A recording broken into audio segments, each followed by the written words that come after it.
सावली से एक खबर सामने आ रही है। सावली में मंदिर के नाम पर फर्जी पर्चा छपवाकर चंदा वसूलने का मामला सामने आया है। जानकारी के मुताबिक सावली तालुका के झावला गांव में आए झावलिया हनुमान मंदिर के नाम पर झूठा पर्चा छपवाकर प्राण प्रतिष्ठा के नाम पर चंदा वसूला जा रहा था। ऐसे एक शख्स को ग्रामीणों की ओर से गिरफ्तार किया गया है और पुलिस को सौंप दिया गया है। आपको बता दें कि इस शख्स का नाम हरीश बाबूभाई भोई बताया जा रहा है, जो डेसर तालुका के पीपलिया गांव के निवासी होने की जानकारी सामने आ रही है। इनकी ओर से बीते कई समय से झावलिया हनुमान मंदिर की प्राण प्रतिष्ठा के नाम पर झूठे तरीके से चंदा जमा करने के लिए एक पर्चा छपवाया गया था और चंदा वसूलने का फर्जी पर्चा छपवाकर ये लोगों के पास से झावलिया हनुमान मंदिर के नाम पर चंदा इकट्ठा कर रहे थे, जिसको लेकर ग्रामीण विभाग की ओर से उनको पकड़ा गया और आखिरकार पुलिस की ओर से अब आगे की कार्यवाही की जा रही है।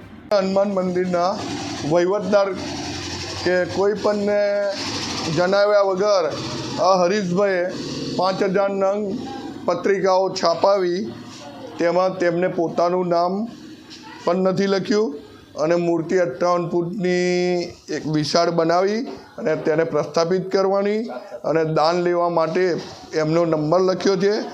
તે અન્વયે અમે કાલથી આ ભાઈને હોદતા હતા, આજે ભાઈને પકડ્યા છે અને એ ભાઈએ આ રીતના કોઈ જાવલાના કોઈ પણ વહીવટદાર કે કોઈ પણને વિશ્વાસમાં લીધા વગર આ કૃત્ય કરેલું છે। અમોને તો કાલના અમે તપાસ કરીએ કશું કહેતો નથી। પોલીસને અમે કાલની ફરિયાદ આપેલી છે। પોલીસ પણ અમે જે પ્રેસવાળો છે એને પૂછ્યું તો 5000 નંગ પત્રિકાઓ છાપેલી છે।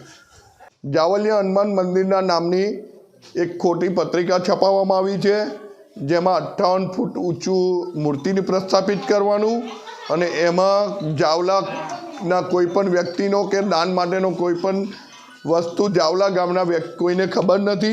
એટલે દરેક ધર્મપ્રેમી જનતાને જણાવવાનું કે કોઈ પણ આ રીતના દાન આપ્યું હોય તો અમારો જાવલા સંપર્ક કરે।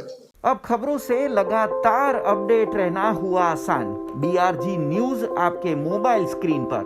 आज ही BRG न्यूज की mobile app Google play store और ऐप स्टोर से डाउनलोड करें और खबरों से लगातार जुड़े रहें।